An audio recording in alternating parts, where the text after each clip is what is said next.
प्रेम से बोलिए विश्वकर्मा भगवान की, सत्य सनातन धर्म की, तीर्थराज प्रयाग की।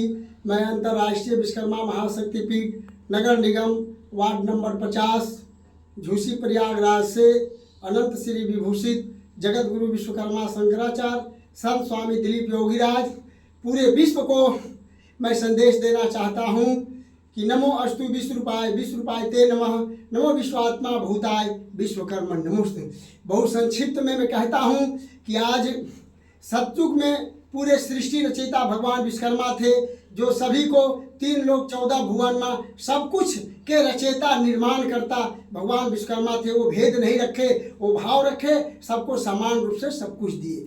आइए हम इसी कड़ी में, पहले पूरे विश्व एक ही था और बाद में वो भारत से पाकिस्तान, लंका, जर्मन, जापान तमाम देश अलग अलग हो गए और उसी तरह से फिर हमारे जो है मानव को भी सम्मान नहीं मिला, तो हिंदू, मुस्लिम, सिख, ईसाई, बौद्ध, जैन, यहूदी सब बट गए।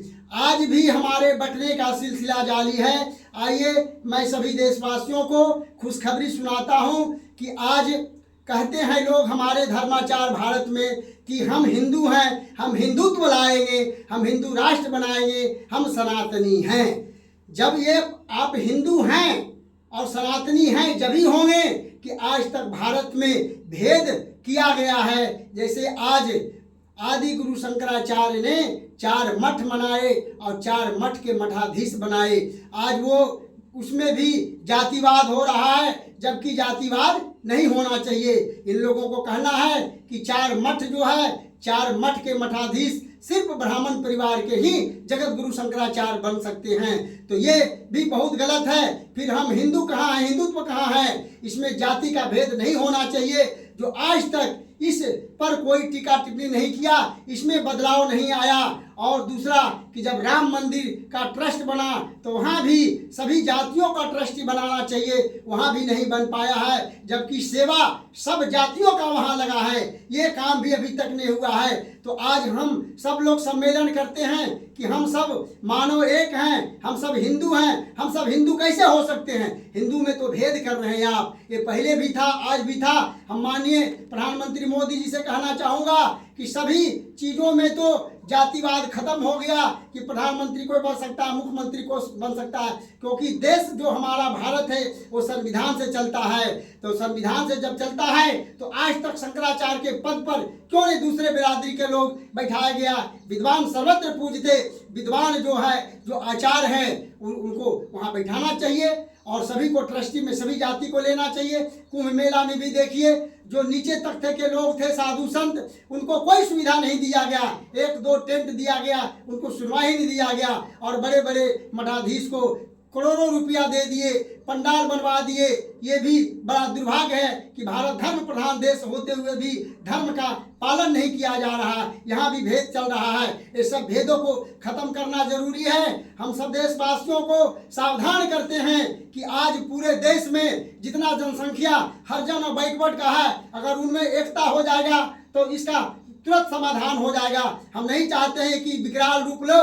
मैं सभी देशवासियों को सावधान करना चाहता हूं कि सबका समान रूप से हक मिले, सबको भागीदारी मिले, क्योंकि जनसंख्या के हिसाब से भी हम बहुत ज़्यादा हैं। इसलिए मैं चाहता हूं कि जल्द से जल्द माननीय प्रधानमंत्री जी शंकराचार्य वाले में और राम मंदिर में सभी जातियों का ट्रस्टी बनाने का कष्ट करें, क्योंकि विद्वान सर्वत्र पूजते, विद्वान को पूछा नहीं जा रहा है और जो विद्वान नहीं है उनको हाईलाइट किया जा रहा है। इसलिए हम सभी देशवासियों को शुभ संदेश देते हैं कि अब बटे नहीं, एक हो, संगे शक्ति कली जुगे। मैं शुभ संदेश देना चाहता हूं कि इस समस्या का समाधान जल्द से जल्द हो, ताकि देश में हम जो कह रहे हैं वो करें। हम कहते हैं कुछ और करते हैं कुछ और। जब कहीं सम्मेलन होगा कि सनातन धर्म संसद हो रहा है, सभा हो रहा है, वहाँ सिर्फ कुछ ही लोगों को बुलाया जाता है, वहाँ भी धर्म सभा में सभी जातियों का संतों को बुलाया जाए, ये भी काम नहीं हो रहा है। मैंने तो 62 वर्ष का उम्र देख लिया, ये भेद ही चल रहा, भाव नहीं होता है, कहते हैं कुछ और करते कुछ और। इसलिए सभी को, देशवासियों को, सभी साधु संतों को सद्बुद्धि दे, सत्विचार दे कि सब मानव एक ही तरह से हैं, बनावट में कोई भेदभाव नहीं है, धर्म भी एक ही है, मानव का धर्म एक है, पशु पक्षी का धर्म अलग है। इसलिए जैसे जैसे जो जीव हैं उनका खाने पीने का सब धर्म अलग अलग है। इसलिए आइए सब मानव संगे शक्ति कलियुग है, सब मानव एक मानव के कंधा